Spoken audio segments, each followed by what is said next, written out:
नमस्कार दोस्तों, जैसा कि हम पूर्व वीडियो में यूवी विजिबल स्पेक्ट्रोस्कोपी के बारे में अध्ययन कर चुके हैं और आज हम एक उसी कड़ी में नया टॉपिक जो ले रहे हैं, नया चैप्टर जो यूनिट का है वो है infrared spectroscopy. Infrared spectroscopy UV से डिफर है क्योंकि वहाँ पे इलेक्ट्रॉनिक ट्रांजिशन की हम जहाँ बात कर रहे थे कि एनर्जी और लैम्डा के मध्य, यहाँ पे भी हम लैम्डा की बात करेंगे। इसके लिए दूसरा सिंबल हम यहाँ काम में लेंगे और इसी को आज हम अध्ययन करेंगे। तो इसमें क्या कर रहे हैं हम, इंफ्रारेड स्पेक्ट्रोस्कोपी में क्या होता है। देखिए, आपने स्प्रिंग को देखा होगा, जिस तरह से स्प्रिंग को हम खींचते हैं छोड़ते हैं, इसी प्रकार से किसी बॉल को अगर हम दोलन करवाएं, किसी नेट के ऊपर बांध दिया, उसको नीचे की ओर खींचें, वापस वहीं जा रही है। इसका मतलब क्या है, कहीं ना कहीं उनके बॉन्ड के अंदर, उनके बंध के अंदर अंतर आ रहा है। सपोज ये हमारे पास मान लीजिए कार्बन, हाइड्रोजन, हाइड्रोजन, ये इस प्रकार से व्यवस्थित है। तो यहाँ पे हम देखेंगे कि हो सकता है ये दोनों बॉन्ड एक साथ ऊपर की ओर जा रहे हों, दोनों बॉन्ड एक साथ नीचे की ओर आ रहे हों। हो सकता है एक बॉन्ड बढ़ रहा हो, दूसरा बॉन्ड कम हो रहा हो सकता है एक बॉन्ड ये बढ़ रहा हो, ये कम हो रहा हो। तो ये स्थितियाँ पैदा हो रही हैं इंफ्रारेड स्पेक्ट्रोस्कोपी में। यानी कि हमारे पास अणु है, अणु के अंदर परमाणु है, परमाणु के अंदर उनके बॉन्ड की स्थिति क्या है, उनकी बॉन्ड के साथ उनकी स्ट्रेचिंग क्या है, स्ट्रेचिंग मतलब खिंचाव क्या है, किस बॉन्ड का कितना खिंचाव हो रहा है, अधिक हो रहा है, कम हो रहा है, एक साथ हो रहा है, विपरीत दिशा में हो रहा है। ये सारे परिवर्तन होंगे तो क्या होगा, निश्चित रूप से उसके एंगल में परिवर्तन होगा, उसके बंध में परिवर्तन होगा। और इसी अध्ययन के लिए हम आईआर स्पेक्ट्रोस्कोपी का अध्ययन कर रहे हैं कि किसी भी स्ट्रक्चर के अंदर उसमें उपस्थित परमाणुओं की स्थिति क्या है, उनकी बॉन्ड फॉर्मेशन, उनके एंगल की स्थिति क्या है। तो आईआर क्या, this region has been further divided, तीन भागों में इसको हम डिवाइड करते हैं। एक होता है नियर आईआर और इसका मान होता है 0.7 से लेकर 2.5 म्यू मीटर माइक्रोमीटर तक। म्यू है मतलब माइक्रोमीटर, यानी इस रेंज में जो आएगा वो क्या होगा, नियर इंफ्रारेड होगा। और मध्यम का इंफ्रारेड जिसको हम कह देते हैं वो आ रहा है हमारे पास 2.5 से 15 म्यू मीटर, इतना मान जो आएगा वो मध्य का आएगा। एक होता है फार इंफ्रारेड, नियर इंफ्रारेड और फार में होता है 10 से लेकर 200 माइक्रोमीटर तक। ये इसका तीन पार्ट होते हैं जिसके अंदर हम अध्ययन करते हैं। वैसे आपने देखा है यूवी, विजिबल, और इसके बाद यहाँ पे हम आईआर का अध्ययन करते हैं, फिर आता है माइक्रोवेव। इसका मतलब क्या होगा, विजिबल और माइक्रोवेव के मध्य का जो क्षेत्र है 0.8 से लेकर के हम बात कर रहे हैं 20 माइक्रोमीटर तक का, ये जो क्षेत्र है ये क्या कहलाता है, आईआर रीजन। इस क्षेत्र के अंदर जब जो भी हम अध्ययन करेंगे वो कहलाएगा इंफ्रारेड स्पेक्ट्रोस्कोपी अध्ययन। तो यहाँ पे हम बात इसकी कर रहे हैं इसके साथ।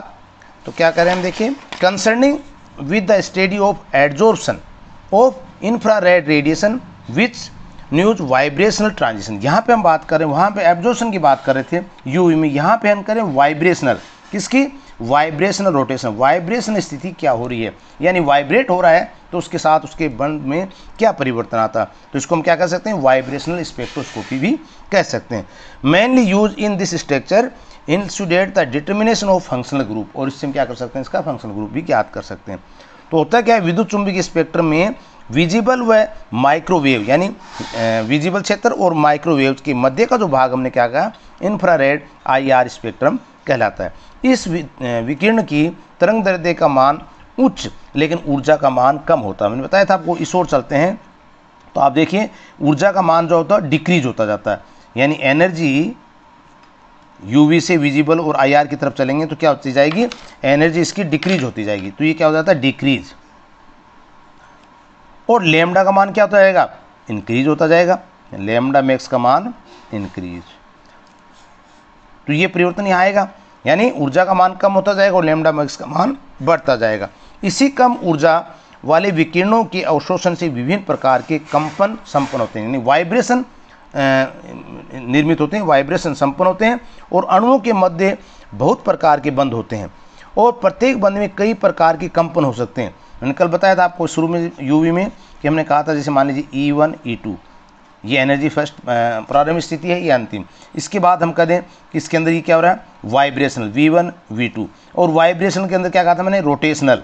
तो इसका मतलब एक परमाणु अणु के मध्य बहुत से कंपन हो सकते हैं, क्योंकि परमाणु की स्थिति उसके अनुसार energy level, vibration level, rotation level के आधार पे भिन्न भिन्न प्रकार के हो सकते हैं। इसमें बहुत सारे अवशोषण बैंड प्राप्त होंगे हमें, और IR स्पेक्ट्रम की ये जटिलता ही है कि उसकी उपयोगिता को मानते हुए, क्योंकि ये दो प्रतिबंध रूपों में अतिरिक्त किन्हीं दो यौगिकों जब करते हैं तो रेफरेंस कंपाउंड को लेकर के हम अज्ञात यौगिक को इसकी सहायता से ज्ञात करते हैं। यानी हमने एक रेफरेंस ले लिया, रेफरेंस मीन्स जिसके बारे में हमें जानकारी है, एक हमने अननोन कंपाउंड ले लिया। अब इस रेफरेंस की तुलना करते हुए हम अननोन कंपाउंड को यहाँ पे हम ज्ञात करने में सहायक हो जाते हैं, और इसका मान मैंने बताया माइक्रोमीटर में ज्ञात कर लेते हैं। अब देखिए स्थिति क्या आती है आपके सामने, ये देखिए हमने पहले बताया आपको कि ये विजिबल रीजन है, ये near infrared reason, IR infrared reason, और फार इंफ्रारेड रीजन, ये माइक्रोवेव। तो इसके मध्य का क्षेत्र जो था वो क्या कहलाता है, इंफ्रारेड। यहाँ पे देखिए लेमडा क्या हो रहा है, ये लेमडा इंक्रीज हो रहा है, और E का मान क्या हो रहा है, डिक्रीज हो रहा है। तो IR के अंदर हम तरंग दैर्ध्य के मध्य हम आवर्ती को अगर दर्शाएं रिलेशन, तो E प्रोपोर्शनल होता है न्यू, यानी आवर्ती उसके प्रोपोर्शनल होती है, समानुपाती होती है, और लेमडा होता है 1/λ। तो IR स्पेक्ट्रम में किसी अवशोषण बैंड की आवर्ती को तरंग संख्या वेव नंबर से इकाई दर्शाते हैं हम।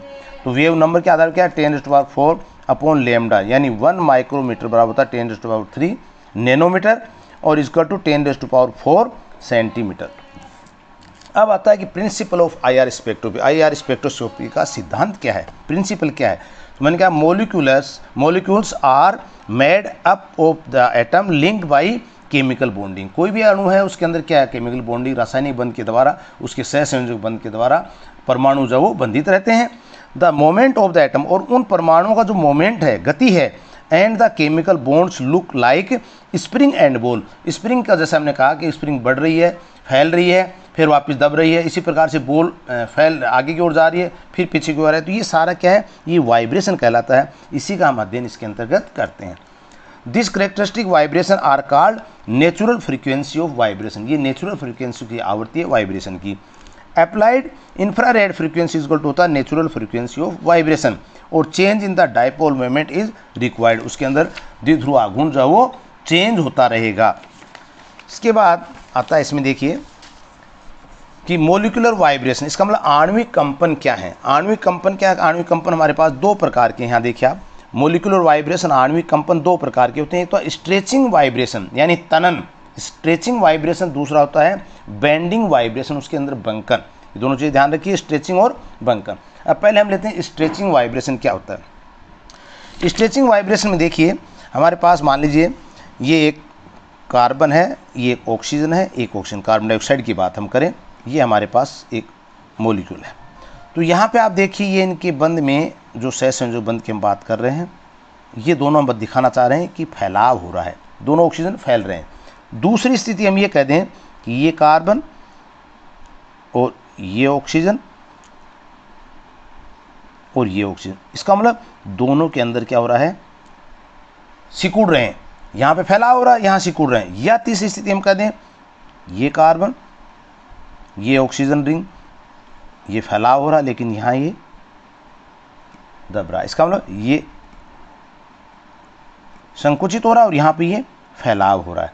तो ये स्थितियाँ क्या हैं, स्ट्रेचिंग कहलाती हैं, खिंचाव, तनन, इसको बोलते हैं तनन हिंदी में। तो खिंचाव हो रहा है, इसका मतलब क्या है, दो प्रकार से हो सकती है, एसिमेट्रिक भी हो सकता है, एक समान हो सकती है, और सिमेट्रिक भी हो सकता है, समान भी हो सकती है और असमान भी हो सकता है। इसी की हम बात करें। देखिए वाइब्रेशंस और oscillations along the line of bond, यानी बंद के अलोंग द लाइन होंगे, किस प्रकार की स्ट्रेचिंग की हो रही है वाइब्रेशन के दौरान। Change in the bond length, क्या होगा उसमें, बॉन्ड लेंथ में कमी होगी या वृद्धि होगी, या तो बॉन्ड लेंथ कम होती जाएगी या बॉन्ड लेंथ बढ़ती जाएगी, जैसा कि हमने पहले देखा है। और ये क्या है, occurs in the higher energy, 4000 से 1250 पर सेंटीमीटर के करीब इसकी एनर्जी होगी। अब देखिए दो प्रकार के, एक तो होता है सिमेट्रिकल, एक होता है एसिमेट्रिकल। सिमेट्रिकल स्ट्रेचिंग क्या होती है, सम्मित, यानी टू बॉन्ड्स इंक्रीजेज और डिक्रीजेज, दोनों बंद फैलाव कर रहे हैं या दोनों बंद वापस में सिकुड़ रहे हैं इन लेंथ साइमल्टेनियसली। जहाँ पे मैंने दिखाया कि दोनों बंद देखिए फैलाव कर रहे हैं और यहाँ पे दोनों बंद देखिए सिकुड़ रहे हैं, दबावा बंद है, ये दोनों तरफ फैलावा बंद है। तो ऐसी स्थिति जब होगी कि एक समान स्थिति हो, सममित स्थिति हो, तो वो कहलाती है सिमेट्रिकल स्ट्रेचिंग। दोनों बंद दूरियों का एक साथ बढ़ना या घटना, ये भी कह सकते हैं हम। दूसरा आता है एसिमेट्रिक स्ट्रेचिंग, यानी in this one bond length is increase and other is decrease, यानी एक बॉन्ड लेंथ जो वो बढ़ रही है, दूसरी दबी हुई है, ये कह सकते हैं। तो ये क्या कह सकते हैं, एक बंद दूरी घटती है तो दूसरी दूरी बढ़ती है, दूसरी दूरी घटती है तो पहली दूरी बढ़ती है। इसको हमने CS2 ग्रुप की सहायता से बताने की कोशिश की है। ये आप देख सकते हैं, एक की बढ़ रही है, दूसरी कम होती दिखा रही है। यहाँ पे दोनों एक कम भी हो सकती है और बढ़ भी रही है। इसका मतलब क्या है, दोनों के सममिति और असममिति दोनों को हम बता सकते हैं। दूसरा आता है हमारे पास बंकन का। बंकन में हम क्या करेंगे, ये आता है हमारे पास बंकन, यानी बेंडिंग वाइब्रेशन। अब बेंडिंग वाइब्रेशन में क्या होता है, देखिए vibration not along the line, वो क्या था हमारे पास stretching, stretching along the line होता है, और ये होता है नोट अलोंग द लाइन, ऊपर और नीचे। बॉन्ड एंगल इज अलर्ट, दूसरा occurs at the low energy 1400 से 666 पर सेंटीमीटर तक की। बंद दूरियां समान होती हैं, यहाँ पे बंद दूरियों की बात नहीं करते हम यहाँ पे, लेकिन बंदों का किसी परमाणु के सापेक्ष बंद कोण में परिवर्तन, उसके एंगल में क्या परिवर्तन हो रहा है, वो बेंडिंग वाइब्रेशन के द्वारा हम निकालते हैं। तो ये भी दो प्रकार के होते हैं, इन प्लेन बेंडिंग, और प्लेन बेंडिंग में देखिए क्या होता है, और आउट ऑफ प्लेन। तो इन प्लेन बेंडिंग का मतलब तल में बंधन कंपन, उसी प्लेन में, यानी अणु अथवा परमाणु समूह के सारे परमाणु एक ही तल में जब कंपन करते हों। ये दो प्रकार के होते हैं, देखिए एक तो सीजरिंग और वेगिंग।